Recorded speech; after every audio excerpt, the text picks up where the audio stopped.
Hi there. It is Monday, March 30th, 2020, and I am here. I'm Morgan Vaughan. I'm here for LTV, and I'm here with Christine Sampson, a reporter from the East Hampton Star, who was kind enough to sit in today for Michael Clark. Hi, Christine. Hi, Morgan. Thanks for having me. No, thank you for being here so much. Okay, so ultra local. What's happened this weekend? What's going on right now? So over the weekend in Suffolk County, we saw confirmed COVID-19 cases top 5,000 cases for the first time. And on the South Fork, we are up over 100 cases, 22 in East Hampton at last count. Okay. The North Fork had been higher already just because Southold was kind of like that first bubble that popped. Yeah. But now in East Hampton, what did Steve Ballone say about it this weekend, or Cuomo? I think you were telling me just earlier. Just about what New York State is doing. Governor Cuomo just yesterday extended New York on pause his mandatory closure requirement for non-essential businesses, people working from home, no public gatherings, no gatherings of any kind or celebrations.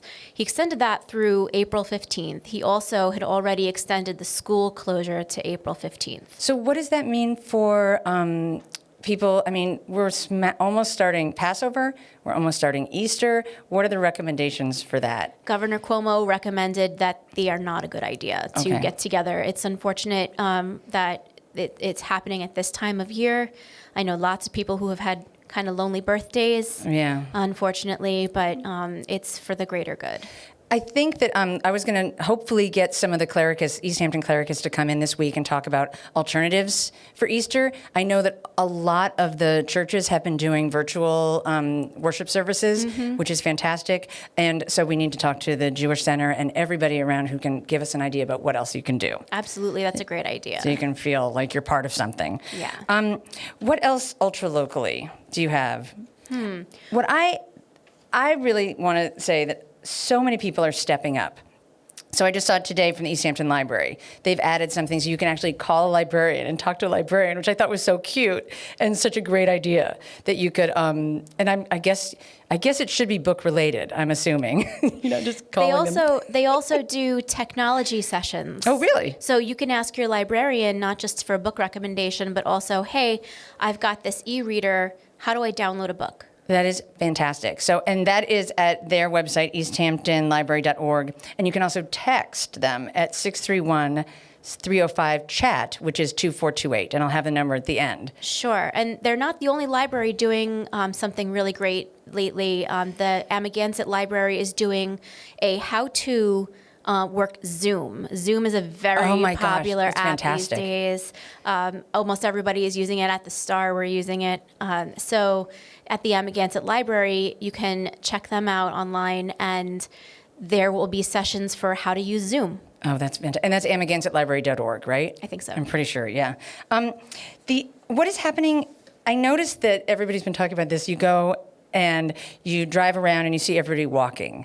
What's happening with exercise? So you have to get your exercise. You really got to get out of the house. And so outdoor exercise is great. It's not always great weather. Right. So yoga, dance, fitness classes, they've moved online, many of them. So just a few resources, and I can personally attest to this because I did a ballet class this morning. Oh, really? In my house. But the YMCA is doing classes if you're a member. I know Hampton's Gym Corps is doing some things. And Mandela, I see. And Mandela Yoga. I think a lot of people are. Creative Edge Dance Studio in Montauk. You name it. Basically. That's amazing. Yeah. And dance classes for kids, et cetera, too. Dance classes for kids. Anita Boyer of Our Fabulous Variety Show is doing them for Project Most. Excellent. As well as for Dance Hampton. So what else, in terms of resources for homeschooling, and the parents this week, I saw that everybody has received things from directives from their principals, like the John Marshall in the middle school and the high school, about what it's going to look like. Because I think school online learning starts tomorrow. In East Hampton District, it starts tomorrow. Some of the other districts have already trickled out a few resources. I know, for instance, Sag Harbor has already been doing it for 2 weeks. Amagansett has already been doing it for 2 weeks. But it depended on their spring break because some of the districts, East Hampton included, brought on their spring break early. They used some snow days. They tacked on spring break. Right. And now the distance learning, they're really going to dig in starting tomorrow. That bought the district some time to prepare the distance learning plans, get the technology into the kids' hands. On Friday alone, the East Hampton district gave out hundreds of Chromebooks to kids who did not have computers. Wow. And you can also work with Altice. I think you have mentioned previously on Facts at 5. You can also call Altice USA and get access to free Wi-Fi for 60 days. It was 60 days, and I think it's for new customers, but I'm not sure. And you have to have a student in your house, and it could be a college student who's come home. So that seems to be something great that people can avail themselves of. Hopefully, it's great. Right. Yes. And then, I mean, there are other people doing that. The Bridgehampton Child Care Recreational Center, it's just a little bit out of our township, but they are doing something similar. And CME, I think, is doing. I mean, what I've been amazed at. This is so new. I mean, this just 2 weeks ago, this would have been unthinkable. And now, or maybe 3 weeks, I guess. 3 weeks is probably right. Losing track of time. Losing track. I don't even know. But people have come up and they've made, all of a sudden, you can access museums online. Guildhall, the parish. It's fantastic what you can do. I think that our arts editor, Jen Landis, called it armchair arts. And I mean, it makes me think, like, how will this actually change the way the world is in the future anyway? Who knows when things are going to return to quote unquote normal? Well, this might be the new normal. Who knows? But it's going to be the people who figure out how to work this that are going to remain in business. And this is going to take it. I think in terms of the hit that this is going to take in our community, my biggest concern is probably the theaters and the oh my gosh, my brain. Nonprofits? The not-for-profits, the theaters, and the churches and the synagogues, because Easter, Passover, huge giving time to churches. And the churches, it's one of these things that we're always talking about, that little bit that goes to the church, you have no idea the amount that they support the community in ways that we have no idea. Right. I mean, I don't know what they're doing necessarily. I know that St. Luke's does that outreach with Laundry Love, so they help people do their laundry. Grace Presbyterian does stuff with so you can have babysitters. God knows what is really happening. Right. And all of those places that now won't have these big services where people give money right then, it's going to be interesting. And I've seen from a lot of organizations, they are doing their appeal early. They might be doing their appeal early. Oh, okay. They might be doing their appeal now online instead of having a party. Right. It's just a different way to do things. And, they've been reaching out just because it's a difficult time. There are no tickets being sold. Right. They might have to be refunding tickets to things. Which is another issue in itself, but that's something to consider. Well, I mean, it's something to consider when you think it's a $25 ticket that you bought. You might as well just let them have it, in my opinion. However, that's up to you. It would be up to me. I would do it too. Let's just let them have it. What about? And I'm very much interested in this. What about taxes? I know that the federal filing has changed. It is now July 15th. And I have the irs.gov/coronavirus at the end. Everyone should check for themselves. But do you have any insight about that, especially locally, anything? Well, what happened was when that move was made, New York State followed suit. So now in New York State, the new deadline is the same, July 15th. What this is going to do, it's going to have an impact. What this is going to do is our local municipalities are not, even the state, they won't have that tax revenue up front. They usually start coming in the first, second quarter of the year. They're not going to have that tax revenue, and they're going to have to start short-term borrowing. Okay. Short-term borrowing with, different low-interest options, bond anticipation notes, that sort of thing. And, that might be technical. It's kind of above my pay grade. Right. That's why we have the number, the thing at the end. Exactly. But just to be aware that this is something the government is doing to alleviate some of the stress. Yes. Hopefully. Hopefully. Another thing that the governor has done just this last few days is he moved the presidential primary. The presidential primary vote was scheduled to be April 28th. Okay. Or 23rd. You know what?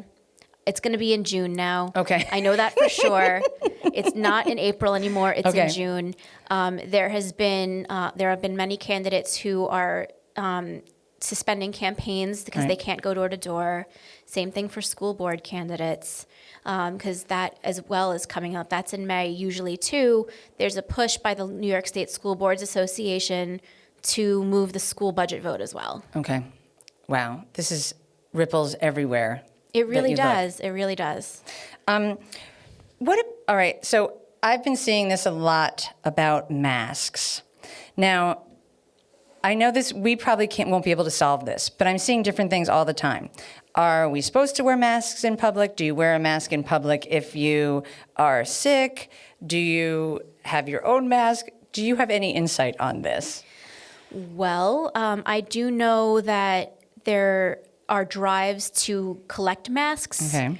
because they do remain an important tool in for the healthcare field, for workers, first responders, grocery store clerks have them, and it makes sense. You have to protect yourself and you have to protect others, because again, you could be a carrier of the virus, not be symptomatic, Right. which is what kind of concerns me the most. But I do know that there are options out there for making your own mask. And like the 3D printer? 3D printing. Which is amazing. It is amazing. There's a teacher in the East Hampton School District who is making them now with a 3D printer, as well as face shields. And I think we know somebody here at LTV Yes. who's doing the same. Yeah, Jason Nauer. It's amazing. I saw it for the first time, the 3D printer. We're going to have a video of it later, a time-lapse video to show what it looks like, but it's incredible. I can't wait to see that. It's really cool. Okay, so Michael and I always end the show with a little, what acts of kindness, what you see in the world that is positive and things that people are going above and beyond. I don't know. I can't even point to something too major, except that all these little acts of kindness are adding up to something major, a movement, I would say. Just this morning, the folks who started the East Hampton COVID-19 website. Oh, yeah. I saw Mr. Anthony this morning on Facebook say, "How are my Springs friends doing? Does anybody need anything?" Wow. And that outreach, he's not the only one. Right. I mean, Ola is doing it. East End Cares is doing it.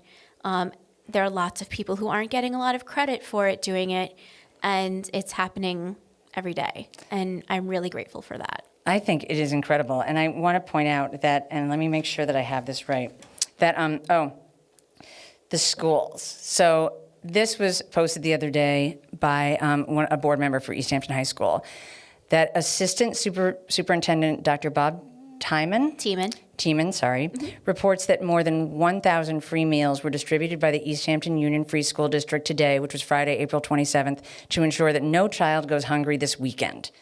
Thank you to all the staff and volunteers making this possible, and it makes me want to cry. I drove by the high school the other day, and there's a sign that says, free meals here, and I can't believe, I can believe, but it's extraordinary to me that this community is reaching out to people of all stripes. And you don't even have to be an East Hampton student to take advantage of that. You don't. At first they were saying you didn't, but now you don't. Now you don't. You don't have to be on the free and reduced lunch program.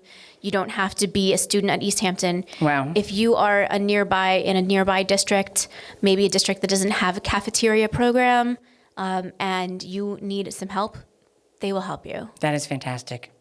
So that is easthamptonschools.org, I believe. Yes, easthamptonschools.org. I'll put it at the end. I always just have to do that. Okay, so we are out of time. So Christine Sampson, reporter from the East Hampton Star, thank you so much for being here today. My pleasure, Morgan. You have come through for me, and I really appreciate it. And thank you very much, and we will see you tomorrow. Tuesday, March 31st. Have a great night.